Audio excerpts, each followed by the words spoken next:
Hi hello welcome friends. ఈ వీడియోలో వచ్చేసి సిఏ ఫైనల్ శాలరీస్ చాప్టర్ కి సంబంధించి కంటిన్యూయేషన్ చూద్దాం. కంటిన్యూయేషన్ లో మనం ఆల్రెడీ ఇంతవరకు చెప్పుకున్నాం. ఇప్పుడు perquisites taxable in case of all employees ఉంది. ఈ పర్క్విజిట్స్ ట్యాక్సబుల్ ఏమి, తర్వాత కొన్నిటికి ట్యాక్స్ ఫ్రీ ఎట్లుంది అండ్ కొన్నిటికి పార్షియల్లీ ట్యాక్సబుల్ ఎట్లుంది వాటి గురించి చెప్పుకుంటున్నాం. సో పర్క్విజిట్స్ అంటే ఎంప్లాయర్ ఏమన్నా in addition to salary payment చేస్తుంటారు కదా, బెనిఫిట్స్ ఏవైతే ప్రొవైడ్ చేస్తాడో ఎంప్లాయీకి వాటిని శాలరీస్ పర్క్విజిట్స్ అంటాము. ఇక్కడ పర్క్విజిట్స్ కంపల్సరీ అందరి ఎంప్లాయీస్ కి ట్యాక్సబుల్ అయ్యేది rent free accommodation. Rent free accommodation అంటే ఒక ఎంప్లాయర్ కి ఒక హౌస్ ఉంది అనుకోండి, ఆ హౌస్ ని రెంట్ ఏం కలెక్ట్ చేయకుండా ఎంప్లాయీకి ప్రొవైడ్ చేసి అది రెంట్ ఫ్రీ అకామిడేషన్. అది compulsory taxable in the hands of employee. Value వచ్చేసి పర్క్విజిట్స్ గా తీసుకుంటాము. తర్వాత ఈ రెంట్ ఫ్రీ అఫీషియల్ రెసిడెన్స్ అనేది ఈ జడ్జి, సుప్రీంకోర్టు జడ్జి కానీ హైకోర్టు జడ్జి కానీ ఇస్తే వాళ్ళకి ట్యాక్సబుల్ కాదు. అండ్ రెంట్ కి ఇచ్చినాము, ఫ్రీగా ఇవ్వలేదు, బట్ కన్సెషన్ రేట్ కి ఇచ్చినాము. బయట పక్కన చూసుకుంటే 10,000 ఉంది, బట్ మనమేమో 5,000 కలెక్ట్ చేస్తున్నాము. అట్లాంటి కేసులో ఆ 5,000 ఏదైతే ఉందో అది కూడా పర్క్విజిట్స్ గానే క్యాలిక్యులేట్ చేస్తాము. Next payment by the employer. ఒకవేళ హౌస్ అనేది వేరే పర్సన్ కు ఉంది, ఎంప్లాయర్ పే చేస్తున్నాడు ఆ రెంట్, అట్లాంటి కేసులు కూడా వాటిని కూడా పర్క్విజిట్స్ గా శాలరీలో ఇన్కమ్ గా చూపించాలి. ఇక్కడ ఏం జరుగుతుంది అంటే ఎగ్జాక్ట్ గా డైరెక్ట్ అమౌంట్ అనేది ఎంప్లాయీకి పోదు కాబట్టి ఈ పర్క్విజిట్స్ అని చెప్తున్నాము. అండ్ ఒక ఎంప్లాయీ ఉన్నాడు, ఆ ఎంప్లాయీకి ఒక సర్వెంట్ ఉన్నాడు, ఆ సర్వెంట్ కి సంబంధించిన అమౌంట్ శాలరీ పే చేయాలి కదా సర్వెంట్ కి. అండ్ శాలరీ పే చేసిన తర్వాత ఈ ఎంప్లాయర్ పే చేసుకుంటాడు అతని యొక్క అసిస్టెంట్ కి. బట్ ఈ అసిస్టెంట్ ని మెయింటైన్ చేస్తున్నందుకు ఎంప్లాయర్ రీంబర్స్మెంట్ చేస్తున్నా అనుకోండి, ఆ రీంబర్స్మెంట్ చేసేది కూడా పర్క్విజిట్స్ గానే చూపిస్తాం ఇన్ ద హ్యాండ్స్ ఆఫ్ ఎంప్లాయీలో. And amount payable by an employer directly కానీ ఇండైరెక్ట్లీ కానీ to the effect of assurance of life of the assessee అన్నిటినీ మనం పర్క్విజిట్స్ గా చూపించి అతని యొక్క శాలరీ ఇన్కమ్స్ లో ఇంక్లూడ్ చేయాలి. నెక్స్ట్ ఈ సెక్యూరిటీస్, కొన్ని specified securities, spread equity share securities, ఇవి ESOP employee stock option planning ఎట్లుంటాయంటే బయట షేర్ మార్కెట్ లో చూసుకుంటే వాటి రేట్, ఆ కంపెనీ యొక్క రేట్ వచ్చేసి 1,000 2,000 ఉంటుంది. బట్ వాళ్ళ ఎంప్లాయీస్ కి 250కి 300కి 500కి అట్లా కన్సెషన్ రేట్ లో కానీ ఆర్ ఫ్రీగా కానీ అట్లా ప్రొవైడ్ చేస్తుంటే వాటిని కూడా పర్క్విజిట్స్ అనే మనం చెప్తాం. ఏదన్నా అమౌంట్ అని అగ్రిగేట్ అని any contribution made by the account of అసెసీకి బై ఎంప్లాయర్ పే చేసే వాటిని కూడా పర్క్విజిట్స్ గానే చూసుకుంటాం. ఈ ఏవైతే ఎంప్లాయీ నేషనల్ పెన్షన్ స్కీమ్స్ కానీ ఆర్ రికగ్నైజ్డ్ ప్రొవిజన్ ఫండ్ కానీ సూపర్ యాన్యుయేషన్ ఫండ్స్ కానీ ప్రొవైడ్ చేస్తున్నా అనుకుని టు ద ఎక్స్టెంట్ ఆఫ్ 7,50,000 వరకు ట్యాక్స్ ఏం పడదు. ఆ అమౌంట్ అనేది ఎక్సీడింగ్ 7,50,000 అయితే అది ట్యాక్సబుల్ లేకి వస్తుంది. నెక్స్ట్ ఎనీ అదర్ ఫ్రింజెడ్ బెనిఫిట్స్ ఏమన్నా ప్రొవైడ్ చేసినా అంటే ఇంట్రెస్ట్ ఫ్రీ ఆ కన్సెషనల్ లోన్స్ ప్రొవైడ్ చేసినా, అతనికి ట్రావెలింగ్ వేరే ఊరికి టూర్స్ వేసినా, ఆర్ ఫ్రీగా ఆర్ కన్సెషనల్ గా ఫుడ్ ప్రొవైడ్ చేసిన, నాన్ ఆల్కహాలిక్ బెవరేజెస్ ప్రొవైడ్ చేసిన, గిఫ్ట్ వోచర్స్, ఇట్లాంటి credit card expenses, club expenditure ఏమన్నా బెనిఫిట్ ఎంప్లాయర్ ప్రొవైడ్ చేస్తుంటే ఎంప్లాయీకి వాటన్నిటిని మనం పర్క్విజిట్స్ గా కన్సిడర్ చేసి అతని యొక్క శాలరీలో ఇంక్లూడ్ చేయాలి. అది ఇంతవరకు మనకి చెప్పిన ఇన్ఫర్మేషన్, అది పర్క్విజిట్స్ అంటే.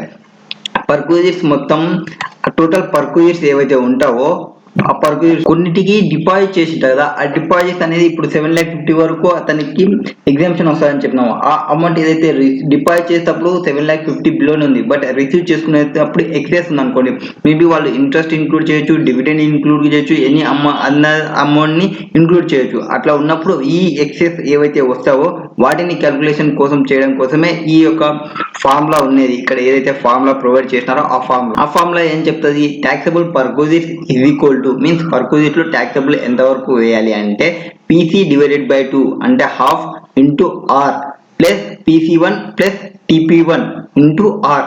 ఇక్కడ PC1 అంటే ఏమి, PC2 అంటే ఏమి, TP అంటే ఏమి, TR అంటే ఏమి, ఇవన్నీ ఇన్ఫర్మేషన్ ని ఇక్కడ ప్రొవైడ్ చేస్తారు. అండ్ ఈ ఇన్ఫర్మేషన్ ఏవైతే ఉందో PC అనేది ఫస్ట్ కాంట్రిబ్యూషన్ ఎక్సెస్ ఆఫ్ 7,50,000 వరకు ఏదన్నా ఇంప్రూవ్ చేయని ఎగ్జామ్షన్ వస్తుంది కాబట్టి అబోవ్ 7,50,000 ఉన్నప్పుడు మాత్రమే మనం మాట్లాడాలి. ఆ అబోవ్ 7,50,000 ఏదైతే ప్రీవియస్ ఇయర్ లో ఉందో ఆ అమౌంట్ ని తీసుకోవాలి. అండ్ PC1 అంటే కరెంట్ ఇయర్ లో ఎక్సెస్ ఆఫ్ 7,50,000 ఏదైతే అమౌంట్ ఉందో ఆ అమౌంట్ ని తీసుకోవాలి. Next aggregate of total taxable perquisites under section 17 లో ఫ్రమ్ ఆఫ్టర్ ఏప్రిల్ 2020 నుంచి అదర్ దెన్ కరెంట్ ఇయర్ కి చూసుకోవాలి. తర్వాత యావరేజ్ చేయాలి. యావరేజ్ చేసి అమౌంట్ ఏదైతే వచ్చిందో దాన్ని ఇంట్రెస్ట్ అక్రూడ్ అమౌంట్ ఉంటుంది కదా, ఇంట్రెస్ట్ అక్రూడ్ గా తీసుకోవాలి. ఇప్పుడు మనం ఒక ప్రాబ్లం చూస్తే మీకు కొంచెం వరకు క్లియర్ అవ్వచ్చు. మిస్టర్ ఎక్స్ అనే పర్సన్ అపాయింట్ అన్నాడు సిఎఫ్ఓగా ఆఫ్ ఏబిసి కంపెనీకి. అది వచ్చేసి కంపెనీ వచ్చేసి ముంబైలో ఉంది అండ్ దాని ఫ్రమ్ 1/5/2020 నుంచి అతను జాయిన్ అయినాడు అండ్ అతని యొక్క బేసిక్ శాలరీ వచ్చేసి 5,50,000 అండ్ పర్ మంత్ అది 5,50,000 అనేది పర్ మంత్ చూడండి. అతని శాలరీ ఇన్కమ్ వచ్చేసి 5,50,000 పర్ మంత్ ఉంది. Okay, he is paid 10% as DNS allowance and he contribute of 11% PA of his pay and DA towards his recognized okay RPF కి payment చేస్తున్నాడు and company same amount ని contribute చేస్తుంది. So accumulated balance గానే ఇప్పుడు మనం చూసుకుంటే as and date కి ఈ ఇయర్ అయిపోయిన తర్వాత చూసుకుంటే 15,35,000 అది ఎంప్లాయర్ కి సంబంధించినది. 13,55,000 అక్యుములేటెడ్ బ్యాలెన్స్ అంటే ఇక్కడ స్టార్టింగ్ లో ఇంత ఉంది 1/4/21 లో అండ్ 31/3/2022 లో ఉంది. ఇది దీనిలో రెండు ఇంక్లూడ్ అయినాయి, ఎవరి ఎంప్లాయర్ది ఎంప్లాయీకి సంబంధించినది. ఇప్పుడు మనం ఈ hands of X mister ex employee ఏవైతే ఉన్నాడో ఆ ఎక్స్ కి ఎంత ట్యాక్సబుల్ వేయాలి అనేది మనం క్యాలిక్యులేట్ చేయాలి. ఫస్ట్ ఆఫ్ ఆల్ పర్క్యూజిట్స్ ఆ వాల్యూ ట్యాక్సబుల్ వచ్చేసి ఎంత అంటే మనం ఇట్లా క్యాలిక్యులేట్ చేసినాడు. ఇది క్యాలిక్యులేషన్ ఎట్లా వస్తుంది అంటే ఇక్కడ కిందికి రండి. ఫస్ట్ ఆఫ్ ఆల్ ఇక్కడ కిందికి వచ్చినా అంటే మనకి ఇక్కడ వచ్చేసి పర్క్యూజిట్ వాల్యూ ట్యాక్సబుల్ వాల్యూ ఎట్లా క్యాలిక్యులేట్ చేయాలంటే మనకి ఇచ్చిన శాలరీ ఎంత ఉంది 5,50,000 మన శాలరీ పర్ మంత్ 5,50,000 ఇంటూ 12% వేస్తాను అండ్ 12 మంత్స్ వేస్తాను. ఆ అమౌంట్ వచ్చిన అమౌంట్ కి 10% యాడ్ చేయాలి. అది యాడ్ చేసి DNS allowance plus basic salary రెండు అవుతుంది. దాని మీద 11% వేస్తే మనకి ఈ 7,98,600 వస్తుంది. 5,50,000 ఇంటూ 12 66 lakhs అవుతాయి. 66 lakhs పైన 10% అయితే 72,60,000 అవుతుంది. దానిపైన 11% వేస్తే 7,92,600. ఇది మనకి perquisite value taxable value. In excess of 7,50,000 ఎంత ఉంది 48,600 ఉంది. ఈ 48,600 divided by 2 into 0.091 plus 0 enter చేస్తే 0.091 అనేది మనకి మళ్ళీ ఎట్లా వస్తుంది అంటే ఇక్కడ మనం కిందికి రావాలి. ఫస్ట్ ఇన్ ఎక్సీస్ ఆఫ్ మనం కనుక్కున్నాం కదా ఈ ప్రీవియస్ ఇయర్ 21-22 వచ్చేసి 8,200 అండ్ ఈ ఇయర్ ప్రీవియస్ ఇయర్ 2021 కి సంబంధించి ఏం లేదు. ఎందుకంటే అతను జాయిన్ అయిన డేట్ చూడండి, అతను జాయిన్ అయినది ఎప్పుడు మేలో జాయిన్ అయినాడు. సో 2021 కి మాత్రమే ఇక్కడ మనకి ఈ ఇన్ఫర్మేషన్. తర్వాత అతను ప్రొవిడెంట్ ఫండ్ స్టార్టింగ్ 1/4/21 కి సంబంధించినది. సో ప్రీవియస్ ఇయర్ 21-22 మాత్రమే ఉంటుంది, ప్రీవియస్ 20-21 లో ఏమి ఉండదు. నెక్స్ట్ అమౌంట్ చూస్తే యావరేజ్ చేయాలి కదా. First of all 2,22,800 divided by 24,45,000 average చేస్తే మనకి అతని యొక్క 0.091 వస్తుంది. అమౌంట్ ని ఎట్లా క్యాలిక్యులేట్ చేస్తాం అంటే ఇక్కడ 33,55,000 ఉంది కదా అండ్ 15,35,000 ఉంది కదా. ఈ 15,35,000 లో వచ్చేసి అతను ఉన్నాడు అండ్ ఎంప్లాయర్ ఉన్నారు, ఇద్దరు ఉన్నారు, వాళ్ళ షేర్ ఉంది అండ్ 33. దాని నుంచి ఏం చేయాలంటే ఫస్ట్ ఆఫ్ ఆల్ ఇద్దరి షేర్ ని తీసేయాలి అండ్ ఇక్కడ ఎంప్లాయీకి సంబంధించిన షేర్ ని తీసేస్తే మనకి ఈ అమౌంట్ మిగులుతుంది 2,22,800. ఈ అమౌంట్ ని ఇక్కడ తీసుకొని వచ్చినాము. అండ్ నెక్స్ట్ ఈ 15,35,000 కి plus closing year closing 33,55,000 divided by 2 చేస్తే 24,45,000. ఇది యావరేజ్. ఈ రెండింటిని యావరేజ్ చేస్తే ఈ అమౌంట్ నే మనకి ఎంతైతే ఎక్సెస్ ఆఫ్ 7,50,000 ఉందో ఆ అమౌంట్ పైన క్యాలిక్యులేట్ చేస్తాం. అండ్ అమౌంట్ యాన్యువల్ అక్రూషన్ పర్క్యూజిట్స్ వచ్చేసి 2,211 వచ్చేసి మనకి అక్యుములేట్ అయిన పర్క్యూజిట్ ట్యాక్సబుల్ వాల్యూ. మళ్ళీ మనం ఇక్కడ చూసుకుంటే ఇన్ ఎక్సీస్ ఆఫ్ 7,50,000 ఈ అమౌంట్ మనకున్న ట్యాక్సబుల్ వాల్యూ పర్క్యూజిట్ ట్యాక్సబుల్ వాల్యూ 7,98,600 కదా. దానిలో నుంచి బేసిక్ ఎగ్జామ్షన్ లిమిట్ తీసేస్తే 2,50,000 తీసేస్తే అండ్ 5,48,600 వస్తుంది.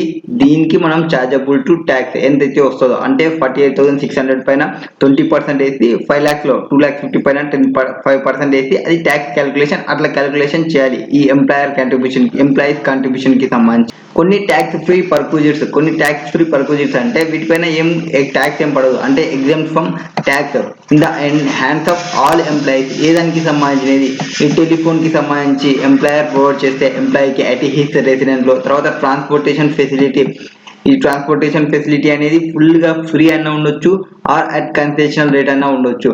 దానికోసం transportation facility provided by the employer engage in the business of carrying passengers or goods to his employees కి ప్రొవైడ్ చేసినప్పుడు and privilege passes and privilege tickets ఈ Indian railway to its employees కి provide చేసింది అనుకోండి tickets అక్కడ వెళ్ళడానికి ఇక్కడ వెళ్ళడానికి అట్లాంటి వాళ్ళకి ఎగ్జామ్టెడ్ ఏం ట్యాక్స్ ఏం పడదు. Next purpose is allowed out side India by the government servant ఎవరైనా అవుట్ సైడ్ ఇండియాకి వెళ్ళాలనుకోండి వాళ్ళకి ఏవైతే పర్క్యూజిట్స్ ప్రొవైడ్ చేస్తారో ఇక్కడ రెండరింగ్ సర్వీసెస్ అవుట్ సైడ్ ఇండియాలో చేయడానికి ఆ పర్క్యూజిట్స్ కూడా exempted. Next employees contribution to staff group insurance scheme.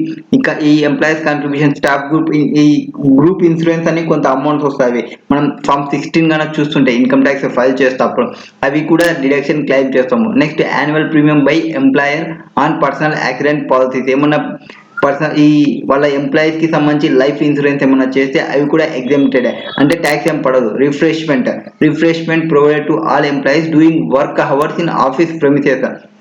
వాటికి అయ్యే అమౌంట్ ప్రొవైడ్ చేసిన సబ్సిడైజ్డ్ లంచ్ అంటే మనకి బయట వచ్చేసి అమౌంట్ వచ్చేసి 100 రూపీస్ ఉందనుకో మీల్స్ మనం ప్రొవైడ్ చేస్తుంటాం కొంత అమౌంట్ పేమెంట్ చేసి కొంత అమౌంట్ మీరే పే చేసుకోండి అని వాళ్ళ ఎంప్లాయీస్ కోసం అట్లా ప్రొవైడ్ చేస్తుంటారు. కొంతమంది ఎంప్లాయీస్ కి వాళ్ళే ఎంప్లాయర్సే ఫుడ్ మొత్తం ప్రొవైడ్ చేస్తుంటారు.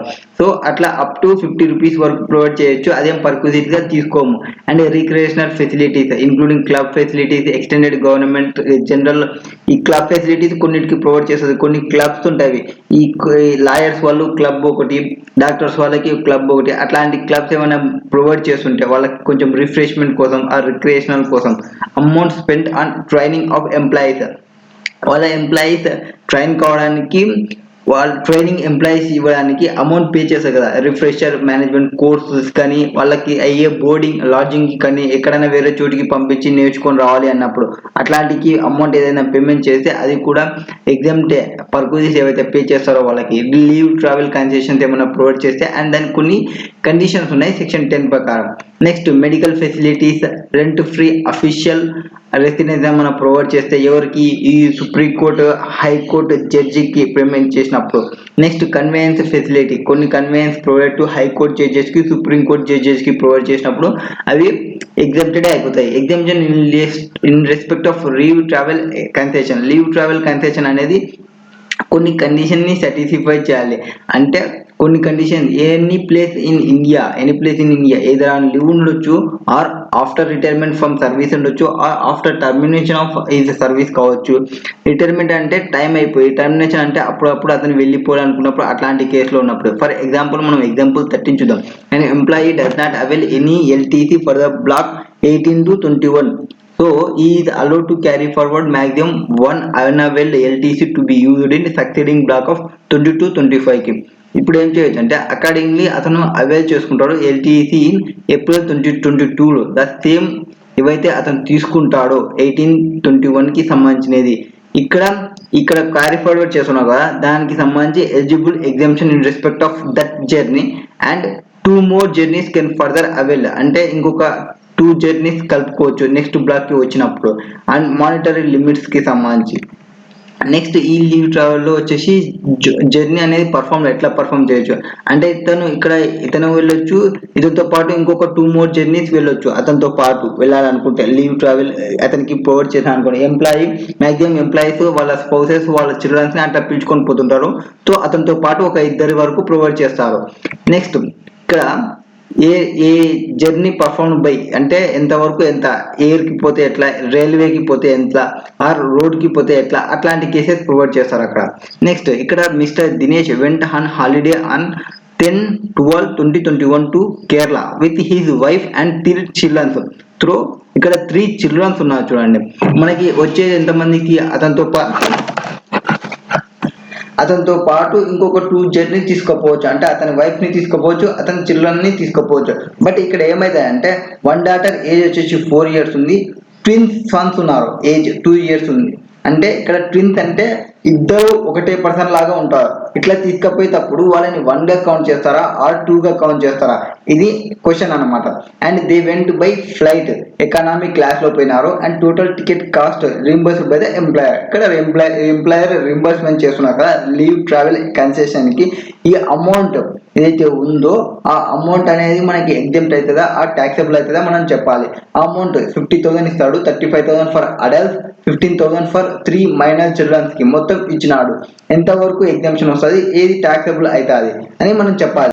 ఇక్కడ డాటర్ ఏజ్ వచ్చేసి మోర్ దెన్ ట్విన్స్ వన్స్, అంటే ఈమె డాటర్ వచ్చేసి 4 years, ట్విన్స్ అంతా వచ్చేసి 2 years ఉన్నాయి కదా, అంటే అమ్మాయి తర్వాత ట్విన్స్ ఉన్నాయి కాబట్టి ఇప్పుడు ఎట్లా కౌంట్ చేస్తాం అంటే ఫస్ట్ అమ్మాయిని 1 గా కౌంట్ చేస్తాం, నెక్స్ట్ ఆ పిల్లలు ట్విన్స్ ఎవరైతే ఉన్నారో వాళ్ళని కూడా 1 గానే కౌంట్ చేస్తాం. సో ఇతను దినేష్ అనే person avail exemption for all is 3 childrens. The restriction of 2 childrens is not applicable to multiple births after 1 child ఉంటే, ఒకవేళ ఆ ట్విన్స్ అనే వాళ్ళు ముందర ఉండి తర్వాత డాటర్ ఉంటే అప్పుడు ఈ ఎగ్జామ్షన్ క్లెయిమ్ చేయడానికి రాకుండా, ఎందుకంటే ట్విన్స్ ముందర వచ్చేసి వాళ్ళనే ఇద్దరుగా కౌంట్ చేస్తాము, డాటర్ థర్డ్ పర్సన్ అవుతారు, 3 persons ని తీసుకొని పోవడానికి రాదు కాబట్టి ఇక్కడ వచ్చేసి ఓన్లీ ఫస్ట్ డాటర్ వచ్చి తర్వాత ట్విన్స్ ఉన్నాయి కాబట్టి ఇది అవైలబుల్ వస్తుంది. అండ్ హాలిడే ఎవరైతే బీయింగ్ పర్ఫామ్ చేస్తున్నారో అతని ఎకనామిక్ క్లాస్ కాబట్టి సో ఎంటైర్ రింబర్స్మెంట్ ఏదైతే ప్రొవైడ్ చేసినాడో employer to the employee fully exam under section 10(5) కింద ఫుల్లీ ఎగ్జామ్షన్ వస్తుంది. And next in the above illustration 13 లో where there is any different if among 3 childrens లో వచ్చిన అనుకోండి, ఫస్ట్ ట్విన్స్ వచ్చి తర్వాత 2 years డాటర్ వచ్చింది అనుకోండి, అప్పుడు కేసు ఎట్లుంటుంది అంటే ఇక్కడ ఏదైతే twins age is more than daughter ఉందంటే he can not avail for exemption for all is 3 childrens, అందరి చిల్డ్రన్స్ కి క్లెయిమ్ చేయడానికి రాదు, ఓన్లీ 2 చిల్డ్రన్స్ వరకే క్లెయిమ్ చేయడానికి వస్తుంది. సో దేర్ ఫోర్ ఏం చేయాలంటే ఫస్ట్ ఆ అడల్ట్స్ కి సంబంధించిన టికెట్ 15,000 ఏదైతే ఉందో 15,000 డివైడెడ్ బై 35,000 వచ్చేసి అడల్ట్ కి సంబంధించి, పిల్లలకి వచ్చేసి 15,000 వచ్చేసి 15,000 ఇంటూ 1/3 చేయాలి, అంటే 5,000 పర్ ఈచ్ పర్సన్ కి. So LTC exemption is only 55,000, that is 60,000 minus 5,000 చేయాలి. ఎల్టీసీ ఎగ్జామ్షన్ వచ్చేసి ఓన్లీ 55,000 వరకు అతను క్లెయిమ్ చేయొచ్చు. నెక్స్ట్ మెడికల్ ఫెసిలిటీస్ ఏమైనా ప్రొవైడ్ చేస్తుంటే మెడికల్ ఫెసిలిటీస్ కి సంబంధించినది నెక్స్ట్. అండ్ నెక్స్ట్ ఇంకేమున్నాయి, మెడికల్ ట్రీట్మెంట్. ఇక్కడ క్వశ్చన్ చూద్దాం, ఈ ఇల్లుస్ట్రేషన్ 15 లో ఏం చెప్పాలంటే complete taxable value of the perquisite in respect of medical facilities received by mister Ganesh from his employer నుంచి గణేష్ అనే పర్సన్ రిసీవ్ చేసుకుంటున్నాడు. ఏవేవి రిసీవ్ చేసుకుంటున్నాడు, ఎవరెవరికి రిసీవ్ చేసుకుంటున్నాడు, వాళ్ళకి వాళ్ళ ఫ్యామిలీకి రిసీవ్ చేసుకుంటున్నాడు, ఎట్లుంటది కేసు అనేది చూద్దాము. ట్యాక్సబుల్ పర్క్విజిట్ ఎంత అనేది మనం కనుక్కోవాలి. So medical premium paid ensuring health of self means Ganesh కి వాళ్ళ ఎంప్లాయీకి పే చేసినారు. And treatment of mister Ganesh of by his family doctor, Ganesh కి ఫ్యామిలీ డాక్టర్ దగ్గర చూపించినారు, అది 10,000 ఇచ్చినారు. నెక్స్ట్ మిస్టర్ గణేష్ కి ఇన్ జనరల్ హాస్పిటల్ లో ఒక 30,000 దాకా, అతని యొక్క గ్రాండ్ ఫాదర్ కి ప్రైవేట్ క్లినిక్ లో ఒక 12,000. గణేష్ మదర్ ఆమె ఏజ్ వచ్చేసి 68 years అండ్ ఆమె డిపెండెంట్, ఎవరికి గణేష్ మీద డిపెండెంట్ అయింది, ఎవరి దగ్గర నుంచి తీసుకున్నారు, ఫ్యామిలీ డాక్టర్ నుంచి తీసుకున్నారు, 10,000 అయింది. నెక్స్ట్ మిస్టర్ గణేష్ సిస్టర్ కూడా గణేష్ పైన డిపెండ్ అయింది, ఇన్ నర్సింగ్ హోమ్ లో తీసుకున్నారు 5,000. అండ్ గణేష్ బ్రదర్ ఇతను ఇండిపెండెంట్ మీన్స్ అతని ఓన్ శాలరీ ఉండొచ్చు ఆర్ అదర్ ఇన్కమ్ ఉండొచ్చు ఆర్ బిజినెస్ ఇన్కమ్ ఉండొచ్చు, బ్రదర్ అనే పర్సన్ అయితే డిపెండెంట్ కాదు. నెక్స్ట్ గణేష్ యొక్క ఫాదర్ 75 years అండ్ అతను కూడా డిపెండెంటే, బట్ అతని ట్రీట్మెంట్ వచ్చేసి అబ్రాడ్ లో చేపించినారు, ఇక్కడ ఇండియాలో కాదు, అతనికి వచ్చిన హెల్త్ ఇష్యూ అబ్రాడ్ లో చెప్తున్నాం, అతనికి 60,000 అయింది. సో ఇప్పుడు అక్కడ అబ్రాడ్ కి పోతే expenses staying abroad in of the patient వచ్చేసి 40,000 అవుతుంది. Limit specified by the RBI వచ్చేసి 75,000 దాకా స్పెసిఫై చేసింది. సో ఇప్పుడు మనం కంప్యూటేషన్ ఆఫ్ వాల్యూ ఆఫ్ పర్క్విజిట్ ఎంత అనేది మనం చెప్పాలి. ఫస్ట్ ట్రీట్మెంట్ గణేష్ కి కానీ అతని యొక్క ఫ్యామిలీ మెంబర్స్ కానీ గవర్నమెంట్ ఆసుపత్రిలో ఏదైతే తీసుకుంటారో అదేం ట్యాక్స్ పడదు, మొత్తం జీరో. గవర్నమెంట్ ఆసుపత్రికి పోండి, ట్యాక్స్ ని జీరో చేసుకోండి. Next treatment of mister Ganesh father and అతని యొక్క ఏజ్ వచ్చేసి 75 years ఉంది అండ్ డిపెండెంట్, బట్ ఇతను వచ్చేసి అబ్రాడ్ కి వెళ్ళినాడు, అతనికి ఎక్స్పెన్సెస్ మళ్ళీ అటెండెంట్ తో పాటు ఒక అటెండెంట్ పర్సన్ వెళ్ళడానికి ఇంకొక అమౌంట్, సో 60,000 40,000 1 lakh అవుతుంది. బట్ లిమిట్ మనకి ఎంత వరకు ప్రొవైడ్ చేసింది, 75,000 వరకే ప్రొవైడ్ చేసింది. సో 75,000 తీసేసే ఎగ్జామ్షన్ మనకి 70 కొంచెం అమౌంట్ 75,000 తీసేస్తే 25,000 వస్తుంది. Next treatment of mister Ganesh by his family doctor, అతనికి చెక్ చేయించుకున్నారు 10,000 అయింది. డిపెండెంట్ వాళ్ళ మదర్కి చేపించింది 10,000 and dependent nursing home 5,000. Next private క్లినిక్లో చూపించినారు 12,000. Mister Ganesh independent person 8,000. ఏవైతే రిమైనింగ్ ఇచ్చినారో అన్నీ ట్యాక్సబుల్ లేకే వచ్చేస్తాయి. ఇవి ఏవైతే వచ్చినావో గవర్నమెంట్ ఒకటే ఎక్స్క్లూడ్ అవుతుంది అండ్ అబ్రాడ్కి పోయినది అప్ టు ఆర్బీఐ వరకు ఎగ్జామ్షన్ వస్తుంది. నెక్స్ట్ రిమైనింగ్ అన్ని taxable. And grandfather and independent brother are not included within the meaning of family members లో ఇంక్లూడ్ చేయలేదు. ఎవరిని? గ్రాండ్ ఫాదర్ ని అండ్ ఇండిపెండెంట్ బ్రదర్ ని. So total amount, total value of perquisites వచ్చేసి 70,000 అతనికి వచ్చిన perquisites అనమాట. Next ఇంకేం చూద్దాం. నెక్స్ట్ ఇల్లుస్ట్రేషన్స్ ఏమన్నా చూద్దాం. డైరెక్టర్ ఉన్నప్పుడు అండ్ కర్త ఉన్నప్పుడు ఎట్లుంటుంది. ఎగ్జాంపుల్ 14 చూడండి. ఎగ్జాంపుల్ 14లో ఏ కర్త ఆఫ్ హెచ్యుఎఫ్ ఉన్నాడు. Is registered has share holder of Bright Limited కి షేర్ హోల్డర్ గా రిజిస్టర్ అయినాడు. And amount of purchasing shares is financial by HUF. ఈ ఫైనాన్స్ కి హెచ్యుఎఫ్ ని వాడుకున్నాడు. డివిడెండ్ రిసీవ్ చేసుకున్నాడు by the HUF. Supposing further that A is an employee in Bright Limited. A ఎవరు? Karta. And the question arises whether is A specified ఎంప్లాయీనా కాదా.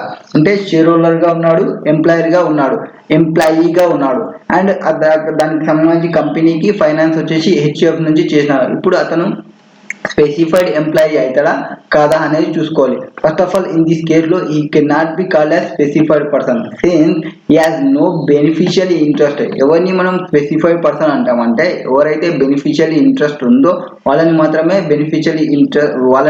Specified employees అంటాము. No beneficial interest in the shares registered in his name and it is only for the purpose of satisfying the statutory requirement that the shares are registered in the name of A.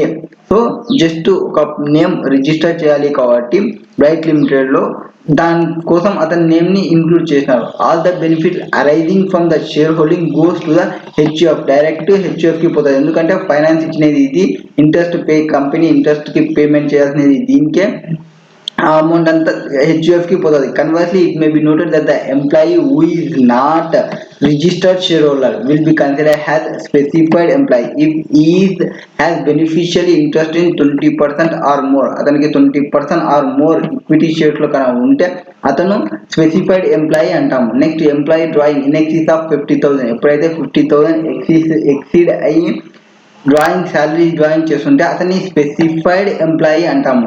And ఎవరైతే amount వచ్చేసి ఈ 50,000 కి మనం ఏవి include చేయాలి, ఏవి exclude చేయాలంటే all monetary benefit ని చూసుకోవాలి first of all. And monetary benefit లో ఎగ్జామ్షన్స్ ఏవైతే వస్తావో సెక్షన్ 10 కింద, that is HRA, education allowance, hostel allowance అవన్నీ తీసేయాలి. తర్వాత స్టాండర్డ్ డిడక్షన్ ఒక 50,000 డిడక్ట్ చేయాలి. అవి తీసేసిన తర్వాత 50,000 ఉంటే వాళ్ళని స్పెసిఫైడ్ ఎంప్లాయీ అంటారు. అండ్ ఇక్కడ శాలరీ అంటే ఏమేమి వస్తాయి? బేసిక్ శాలరీ వస్తుంది, డిఎన్ఎస్ అలవెన్స్ వస్తుంది, కమిషన్ పేమెంట్ ఏమైనా వస్తుంది, bonus, P, any taxable payments ఏమైనా ఉన్నా, ఎనీ ట్యాక్సబుల్ అలవెన్స్ ఉన్నా, ఎనీ అదర్ మానిటరీ బెనిఫిట్స్ ఉన్నా, and deduction under section 16 that is professional tax may be deduct కావచ్చు. అండ్ 50,000 స్టాండర్డ్ డిడక్షన్ ప్రొవైడ్ చేస్తాం. Value of purpose, for example suppose a company offers house accommodation rent free to the employee but later decline to accept it. తర్వాత accept చేయలేదు. So value of such accommodation obviously మనం evaluate చేయలేము, cannot be evaluated and taxed in the hands of employee చేతిలో మనం taxable వేయాలి. ఎందుకంటే అది house rent free accommodation అనేది ట్యాక్సబుల్ పర్పసెస్ కాబట్టి. Next value of residential accommodation ఉన్నప్పుడు అంటే ఎంప్లాయీ ఉంటాడు, ఎంప్లాయర్ పే చేస్తుంటాడు. అట్లాంటి కేసులో ఎట్లుంటుంది, ఎట్లా లేకుంటుంది అంటే ఇక్కడ వచ్చేసి accommodation provided by the central government, state government అట్లాంటివి ప్రొవైడ్ చేస్తున్నావా, ఆర్ ఎంప్లాయీస్ హోల్డింగ్ ఆఫీస్ అదర్కి అట్లా ప్రొవైడ్ చేస్తుందా. అండ్ అదర్ ఎంప్లాయీస్ ఉన్నప్పుడు ఎట్లుంటుంది. ఇన్ కేస్ ఆఫ్ గవర్నమెంట్ అయితే అది first unfurnished accommodation, furnished accommodation అని చూసుకోవాలి.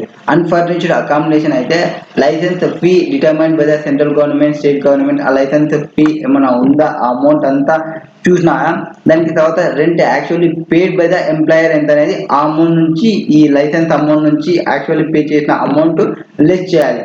నెక్స్ట్ ఒకవేళ in case of furnitured accommodation అంటే ఫర్నిచర్ తో పాటు అకామిడేషన్ ప్రొవైడ్ చేస్తున్నాను అనుకోండి. అన్ఫర్నిచర్డ్ అంటే ఓన్లీ అకామిడేషన్ వరకు ఉంటాయి. And the value of perquisites చూసుకుంటే ఏమేమి చేయాలంటే ఇక్కడ ఇంక్రీజ్ బై అండ్ ఫర్నిచర్ ఎంతైతే ఉందో వితౌట్ ఫర్నిచర్ ఇస్తుంటే ఇట్లా license fee minus rent actually pay చేసినది.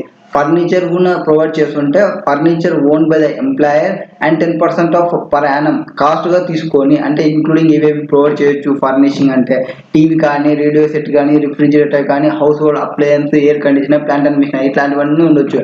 అండ్ ఇఫ్ సచ్ ఫర్నిచర్ అనేది హైర్ తీసుకున్నాం అనుకోండి, వాళ్ళ గవర్నమెంట్ది ఓన్ అయితే 10% తీసుకోవాలి కాస్ట్గా పర్క్విజిట్స్గా. ఒకవేళ హైర్ది అనుకోండి థర్డ్ పార్టీ నుంచి తీసుకోవాల్సి వచ్చే యాక్చువల్ హైర్ ఛార్జెస్ ఏమి అండ్ ఎంప్లాయీ కాడ నుంచి ఏమైనా కలెక్ట్ చేసినామా ఆ అమౌంట్ తెచ్చేసి వాటిని మనం ట్యాక్సేబుల్ పర్క్విజిట్గా తీసుకోవాలి. ఒకవేళ అదర్ ఎంప్లాయీస్కి అయితే బేస్డ్ ఆన్ ఇక్కడ అదర్ ఎంప్లాయర్స్ ఉన్నప్పుడు అకామిడేషన్ ని ఎట్లా క్యాలిక్యులేట్ చేస్తారంటే బేస్డ్ ఆన్ పాపులేషన్, ఆ ఏరియాలో ఉండే పాపులేషన్ చూసుకుంటాము. అండ్ ఇప్పుడు 15% ఆఫ్ శాలరీ తీసుకోవాలి. ఇక్కడ ఎవరైతే 25 lakhs ఎక్సీడ్ పాపులేషన్ ఉన్నారో ఆ ప్లేస్ లో అయితే 10% ఆఫ్ శాలరీ తీసుకోవాలా. ఎక్కడ 10 lakhs ఈ అమౌంట్ 10 lakhs అబోవ్ ఉండి less than or equal to 25 lakhs population ఉంటాయి. And 7.5 in case of other areas లో తీసుకోవాలి. ఏది రెంట్ ఫ్రీ అకామిడేషన్ లో అన్ఫర్నిష్డ్ గా ఉన్నప్పుడు. ఒకవేళ విత్ ఫర్నిష్ ఉంటే వాల్యూ ఆఫ్ పర్క్విజిట్ యాట్ డిసైర్మెంట్ ఇన్ అండర్ కాలం ఇంక్రీజ్డ్ బై ఏదైతే ఉందో దాన్ని ఇంక్రీజ్ చేయాలి. ఏది furniture is owned by 10% of per annum increase చేయాలి, కాస్ట్ గా తీసుకోవాలి. And if such furniture is add from third party నుంచి తీసుకుంటే ఆ హైర్ ఛార్జెస్ అండ్ ఎంప్లాయీ నుంచి ఏమన్నా తీసుకున్నామా ఆ అమౌంట్ చూసుకోవాలి. అండ్ వేర్ ద అకామిడేషన్ ఇది ఇట్లా ఓన్ ఉన్నప్పుడు, ఒకవేళ ఆ అమౌంట్ ఈ హౌస్ అనేది ఓన్ ఉండే అకామిడేషన్ ప్రొవైడ్ చేసేటప్పుడు ఇట్లా, ఒకవేళ హౌస్ ని కూడా అకామిడేషన్ కూడా లీజ్ ఆర్ రెంట్ తీసుకుంటే అతని అమౌంట్ ఎంతైతే లీజ్ రెంట్ పే చేస్తున్నారో ఆ payable by the employer or 15% of salary whichever is lower తీసుకోవాలి. ఏదానికి వితౌట్ ఫర్నిచర్ అయితే, విత్ ఫర్నిచర్ అయితే మళ్ళీ దానికి సంబంధించి ఒక 10% ఇంక్లూడ్ చేయాలి. ఎప్పుడు ఫర్నిచర్ కి సంబంధించి అయితే ఒకవేళ థర్డ్ పార్టీ నుంచి అయితే ఎంత అమౌంట్ ఉందో దాని నుంచి హైయర్ ఛార్జెస్ ఎంతైతే కలెక్ట్ చేస్తున్నామో ఎంప్లాయీకి ఆ అమౌంట్ చూసుకోవాలి. ఒకవేళ వాళ్ళు గవర్నమెంట్ ఎంప్లాయీస్ కి సంబంధించినవి అయితే టోటల్ అదర్ ఏ ఎంప్లాయర్ కి సంబంధించినది అయినప్పుడు accommodation by any employer whether government or any other ఉన్నప్పుడు అన్ఫర్నిచర్డ్ ఒక హోటల్లో ప్రొవైడ్ చేస్తుంటే అన్ఫర్నిష్డ్ దానికి ఏముండదు. ఒకవేళ విత్ ఫర్నిచర్ తో ఉంటే 24% of salary payable previous year లో ఎంతైతే శాలరీ ఉందో దానిపైన 24% ఆర్ యాక్చువల్ ఛార్జెస్ ఏవైతే ఉంటావో విచ్ ఎవర్ ఈస్ లోయర్ తీసుకోవాలో దాన్ని పర్క్విజిట్ గా తీసుకోవాలి. అండ్ ఆ అమౌంట్ నుంచి ఎంతైతే ఎంప్లాయీ కాడ నుంచి మనం అమౌంట్ కలెక్ట్ చేస్తామో ఆ అమౌంట్ పే చేస్తాడో అతను ఆ అమౌంట్ ని లెస్ చేయాలి. ఇవి పర్క్విజిట్ లో రెంట్ ఫ్రీ అకామిడేషన్స్ ఉన్నప్పుడు క్యాలిక్యులేషన్స్ ఎట్లా చేయాలి. అండ్ ఇక్కడ మనం నెక్స్ట్ ఎక్కడ వద్దామంటే నెక్స్ట్ అట్లనే డౌన్లోడ్ అండి. ఇక్కడ మనం ఇవన్నీ మనం ఆల్రెడీ చెక్ చేసినది ఇప్పుడు చెప్పుకున్న ఇన్ఫర్మేషన్. ఇక్కడ క్వశ్చన్ నెంబర్ 11 చూడు, క్వశ్చన్ నెంబర్ 16 చూడండి. Mister Himesh is a manager in XYZ limited. The company provided him rent free unfurnished without furniture ఉందన్నమాట అకామిడేషన్ ఇన్ ముంబై. ఈ gives you following particulars. So basic salary 30,000 per month and DNS allowance 7,000 per month and bonus వచ్చేసి 3,000 per month. Even though the company allotted the house to him, అతనికి he occupied the same only from 1/11/2021 నుంచి అతను తీసుకున్నాడు. ఇప్పుడు మనం assessment 2023కి rent free accommodation పర్క్విజిట్ ఎంత అవ్వచ్చు అనేది మనం చూసుకోవాలి. First of all value unfurnished accommodation కాబట్టి 15% ఆఫ్ శాలరీ తీసుకోవాలి. రిలవెంట్ గ్రేడ్ కి సంబంధించి 15% ఆఫ్ శాలరీ అంటే అతని యొక్క శాలరీ ఏముంది, శాలరీ 30,000 తీసుకోవాలి, డిఎన్ఎస్ అలవెన్స్ తీసుకోవాలి అండ్ బోనస్ ఏముందో అది తీసుకోవాలి. ఎన్ని నెలలకి 5 months కి తీసుకోవాలి. ఎందుకంటే అతను నవంబర్కి వచ్చినాడు, నవంబర్, డిసెంబర్, జనవరి, ఫిబ్రవరి, మార్చ్ 5 months క్యాలిక్యులేషన్ తీసుకోవాలి. సో ఇట్లా 15% 5 months క్యాలిక్యులేషన్ తీసుకున్నాము. 7,75,500 అవుతుంది.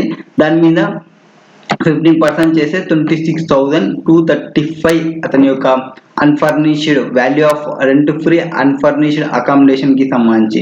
అండ్ ఒకవేళ ఇల్లుస్ట్రేషన్ 17 ఒక నిమిషం ఇక్కడ మనం ఒకసారి మీరు పైకి వస్తున్నా అంటే అది ముంబై కాబట్టి మనం 15% తీసుకున్నాం అంటే గ్రేటర్ దెన్ 25 lakhs పాపులేషన్ ఉంటుందని. ఒకవేళ వేరే ఏరియా ఉండి పాపులేషన్ అనేది తక్కువ ఉంటే 10% ఆఫ్ శాలరీ తీసుకుంటాము. అండ్ అది ఎనీ అదర్ సిటీ అయితే 7.5% తీసుకుంటాము. ముంబై అనేది పెద్ద సిటీ కాబట్టి 25% ఎక్కువనే ఉంటారు అని 15% ఆఫ్ శాలరీ ఇక్కడ మనం తీసుకున్న అమౌంట్. మీకు ఐడియా వచ్చి ఉంటుంది 15% ఆఫ్ శాలరీ ఎందుకు అనేది. ఓకే, నెక్స్ట్ క్వశ్చన్ వచ్చేసి question number 17. Using the data given in previous illustration. Okay, previous illustration ప్రకారం compute the value of perquisite if image is required to pay rent. ఇక్కడ మనం pay చేసేటప్పుడు ఇక్కడనే మనం ఇందాక చూసినదే మళ్ళీ చూసినామంటే ఇక్కడ ఏముంది 15% ఆఫ్ శాలరీ చూసుకోవాలి, 10% ఆఫ్ శాలరీ చూసుకోవాలి, 7.5 ఇన్ అడిషన్ టు మైనస్ ఏమన్నా రెంట్ రికవరబుల్ ఉంటే అతని దగ్గర నుంచి ఆ అమౌంట్ ని లెస్ చేయాలి ఫ్రమ్ ఎంప్లాయీ నుంచి. సో ఇక్కడ వాళ్ళు ఎంప్లాయీ నుంచి కొంత అమౌంట్ తీసుకుంటున్నారు కాబట్టి ఆ అమౌంట్ ని లెస్ చేస్తే మనకి వచ్చేస్తారు. సో మనకి ఇంతకుముందు మనకి ఎంత వచ్చింది వాల్యూ 26,325 వచ్చింది కదా, దాని నుంచి 10,000 పర్ మంత్ ఈ అమౌంట్ ని మనం లెస్ చేయాలి. ఈ అమౌంట్ ని లెస్ చేస్తే అండ్ 1,000 పర్ మంత్ అవుతుంది. అతను 5 months కి మాత్రమే కాబట్టి 1,000 into 5 వేయాలి. 5,000 21,325 అవుతుంది. ఇది అతని యొక్క శాలరీకి సంబంధించి. అండ్ ఇక్కడ వచ్చేసి అది అజ్యూమ్ ఏమంటే ఈ పాపులేషన్ అనేది ఎక్సీడింగ్ 25 lakhs ఉన్నట్లు తీసుకొని సో 15% తీసుకుంది రెంట్ రికవరబుల్ ఫ్రమ్ ద ఎంప్లాయీకి సంబంధించి. Next question number 18. ఈ సేమ్ గానే ఉంటుంది. Compute the value of purpose if XYZ has taken this accommodation on lease rent of 5,000. అంటే ఎంప్లాయర్ వచ్చేసి అతనికి ఓన్ కాదు, ఇది అతనే లీజ్ కి తీసుకున్నాడు.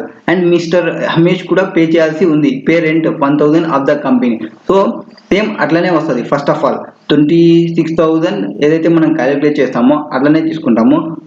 బట్ ఎంత వాల్యూ అతను పే చేస్తున్నాడో చూసుకుంటే అకామిడేషన్ పే చేస్తున్నది విచ్ ఎవర్ ఈజ్ లోయర్ తీసుకోవాలి. ఇప్పుడు మనం 15% క్యాలిక్యులేట్ చేస్తే 26,325 అవుతుంది. అండ్ అతని యొక్క కన్సెషన్ ఎంత పే చేస్తున్నాడు 25,000 పే చేస్తున్నాడు. ఎట్లుంది 5,000 పర్ మంత్, 5,000 into 5 months కి పే చేసినాడు. అతను పోయిన మంత్ నుంచి నవంబర్ నుంచి మార్చి వరకు 5 months which ever is lower తీసుకుంటే మనకి 25,000 అవుతుంది. 25,000 అయినప్పుడు 25,000 లెస్ రెంట్ పే చేసినది ఎంత అతను 5,000. సో 25,000 నుంచి 5,000 తీసేస్తే కన్సెషన్ గా అతనికి 20,000 వాల్యూ ఆఫ్ అన్ఫర్నిష్డ్ అకామిడేషన్ తీసుకోవాలి. నెక్స్ట్ ఇక్కడ విచ్ ఎవర్ ఈజ్ లోయర్ తీసుకోవాలని ఇక్కడ చెప్పిన చూడండి నోట్ లో ఉంది. Next question number 19. Illustration using the data and illustration 16 use చేసుకుంటా. ఓకే, మనం అదే యూజ్ చేస్తాము. పర్పస్ ని క్యాలిక్యులేట్ చేయాలి. సోఫా సెట్ మీన్స్ ఇందాక అన్ఫర్నిష్డ్, ఇప్పుడు ఫర్నిచర్డ్ డీటెయిల్స్. ఫర్నిషింగ్ ఉంది. సోఫా సెట్ WDV వచ్చేసి 10,000, కాస్ట్ వచ్చేసి 25,000 అండ్ అతనికి 2 air conditioner కూడా ప్రొవైడ్ చేసినారు. The rent paid by the company to the air conditioner వచ్చేసి 5,000 పర్ మంత్ అంటే రెంట్ ఆఫ్ ఫర్నిచర్ కి సంబంధించి. సోఫా సెట్ వాజ్ ప్రొవైడెడ్ 1/1/2022 అంటే అతను పోయినదేమో నవంబర్ లో పోయినాడు, అతనికి సోఫా సెట్ ఫర్నిచర్ వచ్చినదేమో జనవరి నుంచి వచ్చింది అంటే 3 months కి వచ్చింది. హవెవర్ హిమెన్స్ పే రెంట్ వచ్చేసి 1,000 పర్ మంత్ లాగానే పే చేసుకుంటా వచ్చినాడు. ఇప్పుడు మనం ఏం చేయాలంటే ఫస్ట్ మనం క్యాలిక్యులేషన్ మనకు గుర్తుంది ఈ 26,335 ఏదైతే ఉందో అది. అండ్ ఏదైతే అమౌంట్ ఫర్నిచర్ కి మనం 10% ఆఫ్ కాస్ట్ ఆఫ్ ఫర్నిచర్ తీసుకోవాలి. 10% ఆఫ్ కాస్ట్ ఆఫ్ ఫర్నిచర్ అంటే అతని యొక్క కాస్ట్ ఆఫ్ ఫర్నిచర్ చూసుకుంటే వాల్యూ ఆఫ్ ఫర్నిచర్ అది యాడ్ చేయాల్సి వస్తుంది. వాల్యూ ఆఫ్ ఫర్నిచర్ మనం యాడ్ చేయాలి అంటే వాల్యూ ఆఫ్ ఫర్నిచర్ మనం కనుక్కోవాలి. వాళ్ళు ఎంత పే చేస్తున్నది 500 పర్ మంత్ ఇంటూ 2 ఇంటూ 5 అంటే రెండింటికి సంబంధించినది. Next 25,000 into 10% per month and for 3 months కి క్యాలిక్యులేట్ చేయాలి. ఏది సోఫా సెట్ కి సంబంధించినది. అండ్ ఈ అమౌంట్ వచ్చేసి 5,000 అవుతుంది ప్లస్ 625 అవుతుంది. 5,625 వచ్చేసి దాని యొక్క value of furniture provided by the employer తీసుకోవాలి. ఈ అమౌంట్ ని నేను 5,625 ని ఆ వాల్యూ రెంట్ ఫ్రీ అకామిడేషన్ కి యాడ్ చేసుకుంటే టోటల్ అతనికి బెనిఫిట్ ప్రొవైడ్ చేస్తున్నదేమో ఇంత, అతని దగ్గర నుంచి కలెక్ట్ చేస్తున్నదేమో 5,000. So 26,950 is the value of furniture accommodation given at concessional rate. ఇది పర్పస్ గా అతని ఇన్కమ్ కి చూపించాలి. నెక్స్ట్ యూజింగ్ ద ఇల్లుస్ట్రేషన్ 19 అంటే పైన మనం యూజ్ చేసి నెక్స్ట్ కిందిది చెప్పాలి. ఏముంది ఇక్కడ పర్క్యూర్స్ ఇమేజ్ గవర్నమెంట్, ఇతను వచ్చేసి గవర్నమెంట్ ఎంప్లాయీ అంట, అండ్ లైసెన్స్ ఫీ ఉందంట, లైసెన్స్ ఫీ అకామిడేషన్ ఉంది. సో లైసెన్స్ ఫీ నుంచి ఏమైనా కలెక్ట్ చేసేది ఉంటే అమౌంట్ తీసేస్తే క్లియర్ కట్ అయిపోతుంది. సో ఇక్కడ value of rent unfurnished accommodation కాబట్టి 800 into 5 months తీసుకోవాలి, 4000 అవుతుంది. అండ్ ఆల్రెడీ క్యాలిక్యులేట్ చేసినాము ఎంప్లాయర్ కి సంబంధించి వాల్యూ ఫర్నిచర్ 5625 అవుతుంది. సో 9625 అతని దగ్గర నుంచి ఎంత కలెక్ట్ చేస్తున్నాము 5000. సో పర్క్యూజిట్స్ వాల్యూ వచ్చేసి 4625 వచ్చేసి అతని యొక్క పర్క్యూజిట్స్ వాల్యూ. తర్వాత మోటార్ కార్స్ ఏమైనా ప్రొవైడ్ చేస్తుంటే ఆ మోటార్ కార్ కి సంబంధించి అతను ఓన్ కానీ హైర్డ్ కానీ ఎంప్లాయర్ అట్లాంటి కేసులో ఎట్లుంటుంది, దాని యొక్క కెపాసిటీ ఇంజిన్ కెపాసిటీ అనేది డస్ నాట్ ఎక్సీడ్ 1.6 లీటర్స్ ఉంది. ఆ క్యూబిక్ కెపాసిటీ వచ్చేసి 1.6 లీటర్స్ అట్లా ఉంది, ఎక్సీడింగ్ కెపాసిటీ ఉందా, అట్లాంటి కేసులో మనం ఎట్లా తీసుకోవాలి అమౌంట్ అనేది. ఆ పర్ఫార్మెన్స్ ఆఫీస్ అఫీషియల్ డ్యూటీకి సంబంధించి అయితే ఏం తీసుకోము, అది ఫుల్లీ ఇది పర్క్యూజిట్గా కాదు, ఎందుకంటే అఫీషియల్ దానికోసమే యూజ్ చేస్తున్నాం కాబట్టి. ఒకవేళ అది వచ్చేసి పర్సనల్ ఆర్ ప్రైవేట్ యూజ్కి కానీ యూజ్ చేస్తుంటే యాక్చువల్ ఎక్స్పెండిచర్ ఏదైతే ఉందో ఇక్కడ చూడండి, పర్సనల్ ఎక్స్పెండిచర్కి సంబంధించినది ప్రైవేట్కి కానీ యూజ్ చేస్తుంటే actual amount of expenditure incurred by the employer ఎంత ఉందో, అంటే దాన్ని రన్ చేయడానికి మెయింటెనెన్స్ కోసం ఎంతైతే ఉందో ఆ అమౌంట్ అంతా చూసుకోవాలి. తర్వాత దాని నుంచి ఏమన్నా అమౌంట్స్ పే చేస్తుంటే